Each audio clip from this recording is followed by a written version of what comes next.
Hi everyone, this is robin और मैं एक बार फिर से आप सभी का स्वागत करता हूं अनअकैडमी लाइव एसएससी एग्जाम्स में। तो देखिए, हमारी ये नई सीरीज होगी जहां पर मैं आपके साथ डिस्कशन करूंगा फिजिक्स पर बेस्ड। मैंने अपने इस सेशन में 20 क्वेश्चन लिए हैं which are going to be really beneficial for you. तो देखिए, सेशन के अंदर मैंने जितने भी क्वेश्चंस लिए हैं उनका लैंग्वेज ऐसे इंग्लिश है, पर मैं पूरा ट्राई करूंगा कि आपको हर शब्द, हर स्टेटमेंट को, हर ऑप्शन को हिंदी में बता पाऊँ। हर क्वेश्चन का आपको एक्सप्लेनेशन ज़रूर दिया जाएगा सो दैट कि आपको इस सेशन की प्रोडक्टिविटी मालूम चल सके। मैं ऐसे बिल्कुल नहीं करूंगा कि मैंने आपको क्वेश्चन दिया, I just tell you the answer और मैं आपसे कहूँ कि भाई चलिए नेक्स्ट क्वेश्चन देखते हैं। हर क्वेश्चन में आपको एक इन्फॉर्मेशन देखने की कोशिश करूंगा और कोशिश करूंगा कि सिर्फ ये 20 क्वेश्चंस के आंसर ही नहीं, आपको इन 20 क्वेश्चंस के साथ साथ एक प्रोडक्टिव एनालिसिस अपने सेशन का मैं दे पाऊँ। ये कुछ जानकारी मेरे बारे में। I am robin Sharma. तो चलिए सेशन को हम स्टार्ट करेंगे। तो देखिए, इस सेशन में जो हमारे क्वेश्चंस होंगे वो बेसिकली आपके रिलेट करेंगे फिजिकल क्वांटिटीज से और मैकेनिक्स में रिलेटेड जो भी टर्मिनोलॉजीज एंड कंडीशंस होती हैं उन पर एनालिसिस बेस्ड। तो पहला क्वेश्चन है आपके सामने, दी टाइम पीरियड यानी कि समय अंतराल किसी पेंडुलम का किस चीज पर डिपेंड करता है। तो देखिए, ऑप्शंस आपके सामने हैं, आप अपना आंसर भी यहाँ पर कर सकते हैं, लेकिन मैं अगर आपको यहाँ पर एक्सप्लेन करने की बात करूँ तो देखिए, जो आपका टाइम पीरियड होता है ये हमेशा क्या होता है, इसका फॉर्मूला होता है 2 पाई। अगर आप साइंस बैकग्राउंड से हैं तो आपने पढ़ा होगा L/G। अब यहाँ पर इस टाइम पीरियड ऑफ पेंडुलम की मैं बात करूँ तो किस किस पर डिपेंड करा। ये L है आपकी लेंथ, ये लेंथ है आपकी इस पेंडुलम की, और ये है G जो कि क्या है आपका acceleration due to gravity.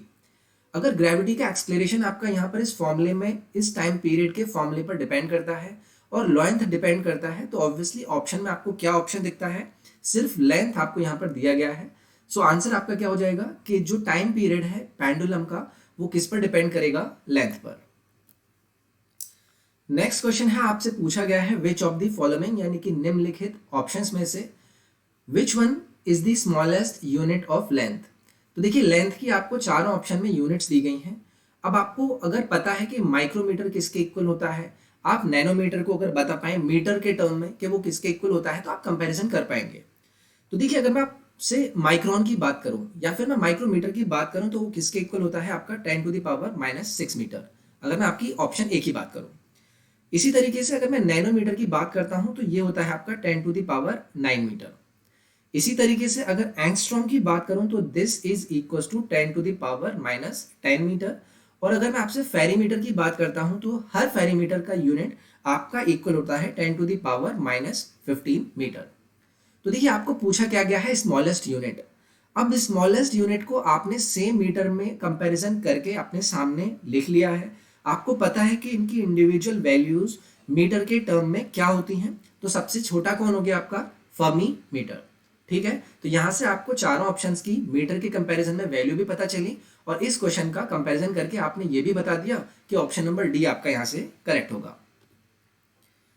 Next है अ मैन स्टैंडिंग यानी कि कोई व्यक्ति है वो खड़ा हुआ है on a boat in still water, यानी कि स्टिल वाटर यानी कि स्थिर पानी में आपकी कोई बोट है, उस पर कोई आदमी क्या है, खड़ा हुआ है। इफ ही वॉक्स, अगर वो चलता है टूवर्ड्स द शोर यानी कि पानी के किनारे की तरफ, तो बोट क्या करेगी। ऑप्शंस आपके सामने हैं, आप अपने आंसर भी कर सकते हैं, लेकिन मैं आपको यहाँ से एक छोटी सी चीज बताने की कोशिश करूंगा। आपने न्यूटन का थर्ड लॉ यानी कि तीसरा नियम गति का पढ़ा होगा। वो आपसे क्या कहता है, वो आपसे कहता है कि force always occurs in pairs, जहां पर आपकी जो एक्शन है वो हमेशा इक्वल एंड ऑपोजिट होगा आपके रिएक्शंस के। ठीक है, अगर यहाँ पर आपका ए ऑब्जेक्ट है, आपका ए बी ऑब्जेक्ट है, इसने इस पर फोर्स लगाया एफ एम्पलीट्यूड का, तो बी भी लगाएगा इस पर, लेकिन उसका एम्पलीट्यूड आपका डिफरेंस होगा यानी कि ऑपोजिट साइन में होगा, लेकिन इक्वल ही होगा। अब देखिए, इस कंडीशन में जहां हमने आपने बात करी कि एक बोट में एक आदमी खड़ा हुआ है, ये शोर की तरफ चलना स्टार्ट होता है, तो ऑब्वियसली इसका जो रिएक्शन है वो इसका बैकवर्ड डायरेक्शन में लगेगा। तो ये जो बोट है स्टिल वाटर में, ये आपकी बैकवर्ड डायरेक्शन में चलना स्टार्ट कर देगी, यानी कि अवे फ्रॉम द शोर जाना स्टार्ट कर देगी, और यहां से आपका ऑप्शन नंबर क्या करेक्ट हो जाएगा, बी करेक्ट हो जाएगा। नेक्स्ट है 1 micron represents a length of. तो एक माइक्रोन, अभी भी हमने क्वेश्चन में डिस्कस किया था कि माइक्रोन को मैंने आपको बताया मीटर के टर्म में कि वो किसके इक्वल होता है, वो इक्वल होता है आपका 10⁻⁻⁶ के। तो ये आपको यहां से पता चल गया। अगर मैं आपसे बोलूं कि मिली, अगर मैं यहाँ पर मिली माइक्रोन लगा दूं तो वो किसके इक्वल हो जाएगा? तो मिली माइक्रोन आपका रिप्रेजेंट करेगा किसको? -3 मीटर को। तो यहां से आपका ऑप्शन नंबर ए करेक्ट हो जाएगा। नेक्स्ट क्वेश्चन है, एक बॉडी है वो ट्रेवल करती है with the speed of more than the velocity of sound in air is said to travel with. तो देखिए, अगर मैं आपसे कहूं कि कोई body velocity of sound in the air से ज्यादा गति से चल रही है, तो ऐसी बॉडी को किस गति से चलता हुआ हम बोलेंगे? तो देखिए, ये आपकी होती है सुपरसोनिक स्पीड। यानी कि सुपरसोनिक स्पीड एक ऐसी दर होती है, यानी कि ऐसा रेट होता है of travel of an object जो कि एक्सीड कर जाता है, यानी कि ज्यादा होता है स्पीड ऑफ साउंड से। तो याद रखेंगे कि ऐसी कोई भी वस्तु, ऐसी कोई भी स्पीड जो कि साउंड इन एयर की स्पीड से ज्यादा होगी, उससे आप बोलेंगे सुपरसोनिक स्पीड। नेक्स्ट है, a passenger in a moving train tosses a coin. यानी कि एक मूविंग ट्रेन है, उसमें कोई पैसेंजर है, ये एक कॉइन को टॉस करता है।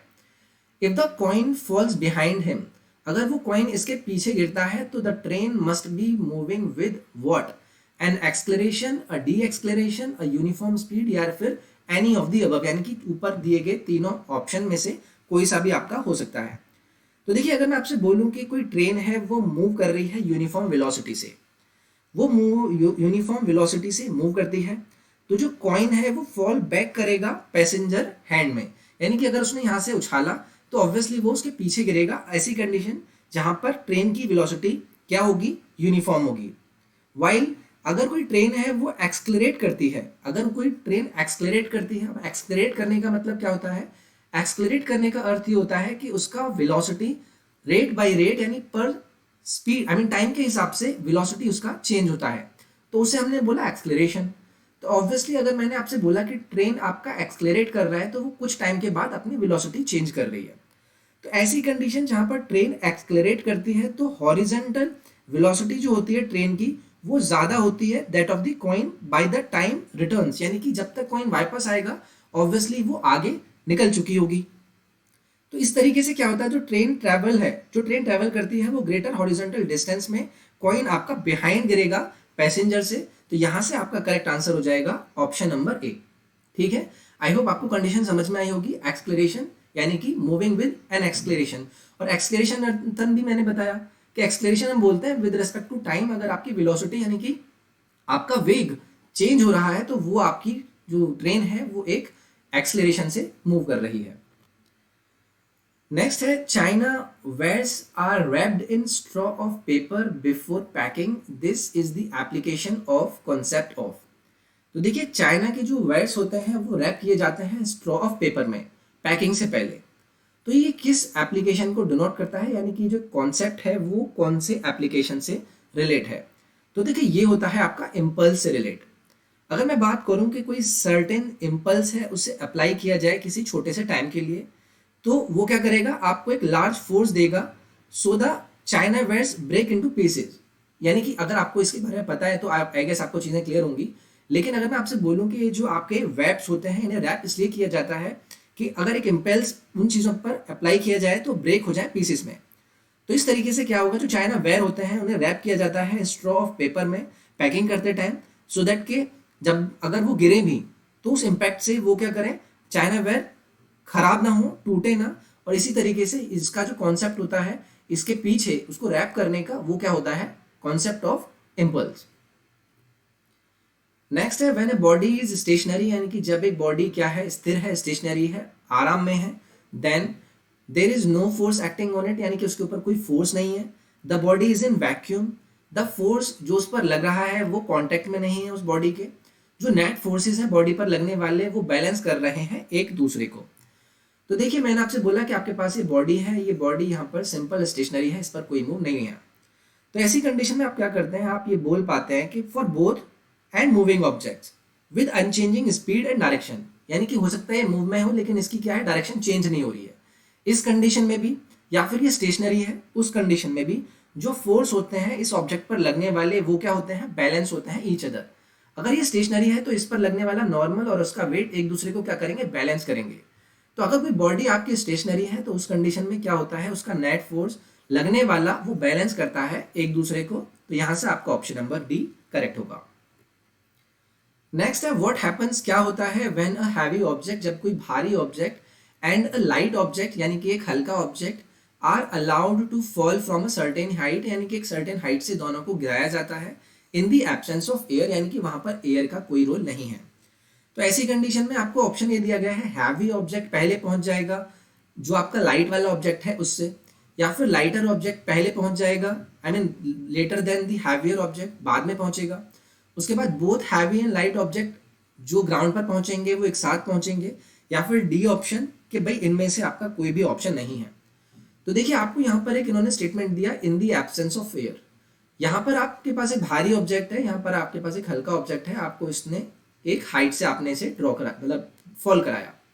अब देखिए आपने इन्हें दो कंडीशन दी गई कि क्या ये वाला पहले पहुंचेगा, फिर दूसरी क्या ये वाला पहले पहुंचेगा, फिर तीसरी क्या दोनों एक साथ पहुंचेंगे, या फिर चौथा कि भाई हमें नहीं पता, नन ऑफ दीज। अब देखिए ऐसी कंडीशन जहां पर आपको ये स्टेटमेंट दे दिया गया कि in the absence of air, तो एब्सेंस अगर एयर का आपने बोल दिया है तो in the absence of air जो रेट होता है आपका डिसेंट डिपेंड करता है जो ऑब्जेक्ट होता है उसकी फॉलिंग पर, किस तरीके से वो गिरा। ऑब्वियसली अगर आपने इस चीज को निग्लेक्ट कर दिया तो no matter how heavy the object is, आपके जो ऑब्जेक्ट्स होंगे वो क्या करेंगे, एक सेम टाइम पर ही पहुंचेंगे अगर आपने एयर को वहां से हटा दिया है। अब इस चीज का मैं कैसे अंतर निकाल सकता हूं, इसका मैं सिर्फ एक ही मतलब निकाल सकता हूं कि दो ऑब्जेक्ट एक साथ ग्राउंड पर पहुंचेंगे सेम टाइम पर अगर आपने उन्हें साइमल्टेनियसली सेम हाइट से ड्रॉप किया है। ये जो स्टेटमेंट है ये आपका फॉलो करेगा from the law of conservation of energy. इसे हम law of conservation of energy यानी कि एनर्जी क्या होता है आपका क्षमता का कंजर्वेशन भी बोलते हैं। However if air resistant is present there is a अलग अलग शेप ऑफ द ऑब्जेक्ट्स आपके फिर देखने होंगे कि किस तरीके का आपका ऑब्जेक्ट है। लेकिन अगर आपने बोल दिया कि आपकी एयर जो है यानी कि वायु वहां पर है ही नहीं, तो इस कंडीशन में ये दोनों आपके एक टाइम पर ही पहुंचेंगे। नेक्स्ट है एन आर्टिफिशियल सैटेलाइट जो कि ऑर्बिट कर रही है अर्थ को, डज नॉट फॉल यानी कि वो गिरती नहीं है, बिकॉज द अर्थ अट्रैक्शन, यानी कि अर्थ अट्रैक्ट भी करता है लेकिन वो फिर भी नहीं गिरती है। तो इसका कारण आपको बताना है, ऑप्शन आपके सामने है। तो देखिए ऐसा इसलिए होता है कि जो आपकी सैटेलाइट होती है वो इतना नेसेसरी एक्सेलरेशन प्रोड्यूस करती है कि उसकी मोशन को एक कर्व पाथ पर फॉलो करा पाए। तो यहाँ पर आपका ऑप्शन नंबर 4 करेक्ट हो जाएगा। अब मैं आपसे एक आर्टिफिशियल सैटेलाइट की बात करूं जो कि ऑर्बिट करता है अर्थ को, वो इसलिए नहीं गिरता है क्योंकि जो अट्रैक्शन होता है अर्थ का वो प्रोवाइड करता है इतना नेसेसरी एक्सेलरेशन अपनी मोशन के लिए। उसको हम एक पर्टिकुलर हाइट पर ड्रॉप करते हैं और वहां पर उसको इतना फोर्स मिल जाता है कि वो बस अपने उस पाथ को फॉलो करती रहे। ये जो एक्सलेरेशन होता है ये कांस्टेंट होता है मैग्नीट्यूड में, लेकिन इसकी डायरेक्शन रेगुलरली ऑब्वियसली यहाँ पर चेंज होती रहती है। तो ये अपने आप में इतना नेसेसरी एक्सलेरेशन प्रोड्यूस कर लेता है कि उसकी पोजीशन आपकी कर्व पाथ पर यानी कि इस पाथ पर बनी रहती है। तो ये आपका ऑप्शन नंबर 4 यहाँ से करेक्ट हो जाएगा। नेक्स्ट है आपका when a ship floats on water, यानी कि जब एक पानी का जहाज फ्लोट करता है वाटर पर, तो दिए गए ऑप्शन में से आपको बताना है कौन सा ऑप्शन आपका करेक्ट होगा। वो कोई वाटर डिस्प्लेस नहीं करता है, जो मास होता है वाटर का डिस्प्लेस किया हुआ वो इक्वल होता है मास ऑफ द शिप के। तो देखिए बहुत ही सीधा सीधा आपका आंसर है, आपने पढ़ा भी होगा अपनी प्राइमरी क्लासेस में कि जब भी कोई शिप वाटर वाटर पर फ्लोट करता है तो वहां पर वो आर्किमिडीज का प्रिंसिपल फॉलो करता है, जो कि आपसे क्या कहता है कि जब कोई बॉडी किसी वाटर में इमेंस होती है यानी कि डुबाई जाती है फुल्ली या फिर पार्शली, तो क्या होता है वो एक्सपीरियंस करती है एक आपका अपवर्ड क्या फोर्स, जिसे इक्वल हम बोलते हैं वेट ऑफ द फ्लूइड, जो कि डिस्प्लेस किया जाता है मास ऑफ द वाटर। यानी कि जितना पानी वो हटाएगा उतना ही उसका वेट होगा। तो अगर कोई शिप फ्लोट करता है वाटर में तो मास जो होता है वाटर का डिस्प्लेस्ड वो इक्वल होता है मास ऑफ द शिप, वो तभी आपका फ्लोट कर पाता है। और इस प्रिंसिपल को आप क्या बोलते हैं, Archimedes principle. Option number B आपका यहाँ से करेक्ट हो जाएगा। नेक्स्ट है अ लॉन्ग जंपर रन करता है बिफोर जंपिंग बिकॉज, ऐसा क्यों करता है कि वो यहाँ से भागा और इस पॉइंट पर आकर वो आपके जंप करता है। तो देखिए यहाँ पर आपका एक कंजर्वेशन रूल लगता है, वो होता है आपका मोमेंटम कंजर्वेशन। तो देखिए मोमेंटम कंजर्वेशन आपसे क्या बोलता है एक लॉन्ग जंपर के बारे में कि भाई बिफोर जंप उसको दौड़ना पड़ेगा अपना मोमेंटम बनाने के लिए, जिससे क्या होगा उसको हेल्प मिलेगी jumping higher and longer before because, यानी कि जो वहां पर मेन रूल आपका लगेगा वो लगेगा इनर्शिया ऑफ फोर्स, आप मोशन उसको प्रोवाइड कर सकें। अब यहाँ से बढ़े, आपने यहाँ से इनर्शिया लिया, वो इनर्शिया आपका एक मोमेंटम कंजर्व का काम करेगा जो कि आपको लॉन्गर एंड हायर वहां से जंप लेने में मदद करेगा। तो यहाँ पर आपका कंजर्वेशन लगेगा मोमेंटम का, ऑप्शन बी आपका यहाँ से करेक्ट होगा। A body is thrown vertically upwards and then falls back on the ground. Its potential energy is maximum कहाँ पर? On the ground, at the maximum height, during the return journey, यानी कि चौथा दिया गया है both on the ground and at the maximum height. तो देखिए पोटेंशियल एनर्जी के बारे में पूछा है कि भाई ऐसी कंडीशन जहाँ पर किसी बॉडी को थ्रो किया जाए वर्टिकली ऊपर और उसके बाद वो फॉल बैक कर जाए ग्राउंड पर, तो आपको बताना है इस पूरी कंडीशन में उसका पोटेंशियल एनर्जी मैक्सिमम कहाँ पर होगा। तो देखिए हमें पता है कि जो पोटेंशियल एनर्जी की वैल्यू होती है वो होती है आपकी mgh, ये चीज़ पहले आपको क्लियर। तो इस कंडीशन से आप एक चीज़ बोल सकते हैं कि भाई इसकी हाइट पर ही डिपेंड किया, तो जहाँ पर हाइट आपकी ज़्यादा होगी ऑब्वियसली उसका पोटेंशियल एनर्जी वहाँ पर भी ज़्यादा होगा। तो यहाँ पर हम बोल सकते हैं कि आपका ऑप्शन नंबर बी यहाँ से करेक्ट हो जाएगा। नेक्स्ट है आपके पास जेट इंजन वर्क करता है कौन से कंजर्वेशन प्रिंसिपल पर। तो देखिए जेट इंजन क्या होता है, वहाँ का ईंधन आपका जलने लगता है जो कि उसको एक मोमेंटम प्रोवाइड करता है आगे चलने के लिए। तो जो कंजर्वेशन ऑफ आपका मोमेंटम होता है, लीनियर मोमेंटम की यहाँ पर बात की गई है, तो लीनियर मोमेंटम आपका प्रोवाइड करता है, इसलिए आपका एक किस पर आ जाएगा, लीनियर मोमेंटम पर। तो किस पर काम करेगा आपका jet engine, principle of conservation of linear momentum. अब जेट इंजन की बात करते हैं तो मैं आपसे बोल सकता हूँ कि जेट इंजन में क्या होता है, large volume of gases produce करी जाती हैं इसके बैक एंड से, ठीक है। अब इसी कंबशन ऑफ फ्यूल जो है ये आपका अलाउ करता है इसको एस्केप करने के लिए, आपको इसको एक इम्पल्स देता है जो कि इसको आगे मूव करने के लिए हेल्प करता है। तो due to the very high speed और वेलोसिटी ये बैकवर्ड रशिंग गैसेस क्या होती हैं, इसे एक लार्ज मोमेंटम प्रोवाइड करती हैं। तो ये हो गया आपका linear momentum. One feels heavier in a lift when the lift what, जब वो नीचे जाती है धीरे धीरे, जब वो ऊपर जाना स्टार्ट करती है, जब वो मूव अप करती है स्टेडीली, या फिर वो डिसेंड करती है फ्रीली। तो आपको चार ऑप्शन दिए गए, लिफ्ट की बात कर रहे हैं, लिफ्ट में आप खड़े हैं, तो आप बताएंगे कि आपको हैवियर कब लगेगा लिफ्ट में। तो देखिए जब वो बिगन करती है आपका ऊपर जाना, तो वहां की कंडीशन में आप फील करते हैं हैवियर। ऐसा क्यों? ऐसा इसलिए होता है कि वो ऊपर जाना स्टार्ट करी तो हमारी बॉडी क्या करती है, इनर्शिया गेन करने लगती है अपनी पोजीशन से वो इनर्शिया गेन करने लगती है, ऑफ रेस्ट और पुश करती है अपनी बॉडी को अगेंस्ट द ग्रेविटी।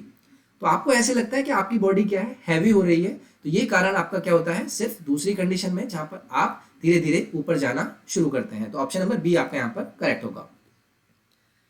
16th आपका the lift off an airplane is based on. तो देखिए एयरप्लेन की जो आपकी लिफ्ट होती हैं वो किस पर बेस्ड होती हैं, आपको यहाँ पर चार दिए गए हैं, क्या थ्योरम्स दी गई हैं।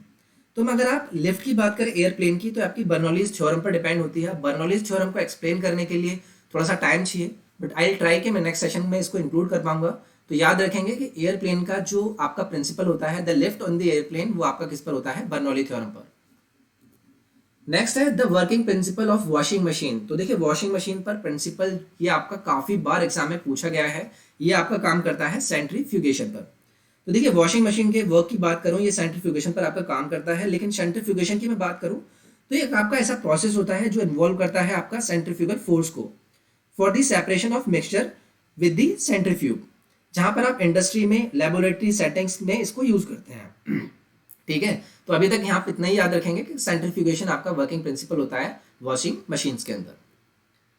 नेक्स्ट आपका 18 क्वेश्चन है, कंसीडर करने हैं आपको स्टेटमेंट्स इन रेस्पेक्ट टू आपका jet engine and a rocket, और आपको बताना है कि कौन से स्टेटमेंट्स आपके करेक्ट हैं।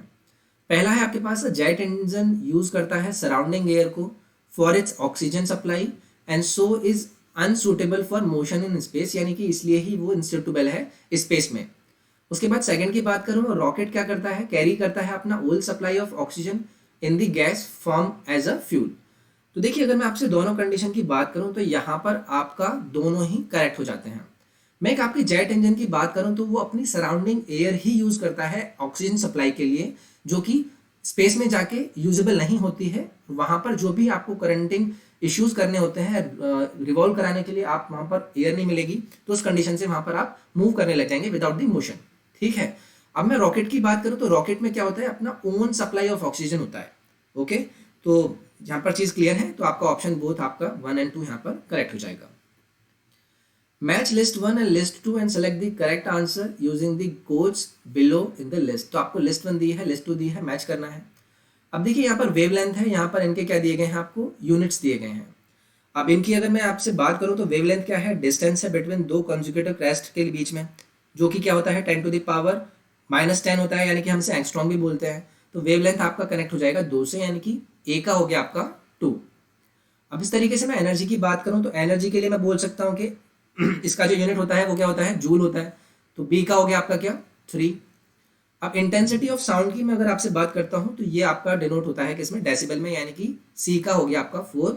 और फ्रीक्वेंसी की जो यूनिट होती है वो होती है आपकी हर्ट्ज, यानी कि यहाँ से डी का हो गया आपका 1। तो 2341 यहाँ से आपका ऑप्शन नंबर ए करेक्ट हो जाएगा।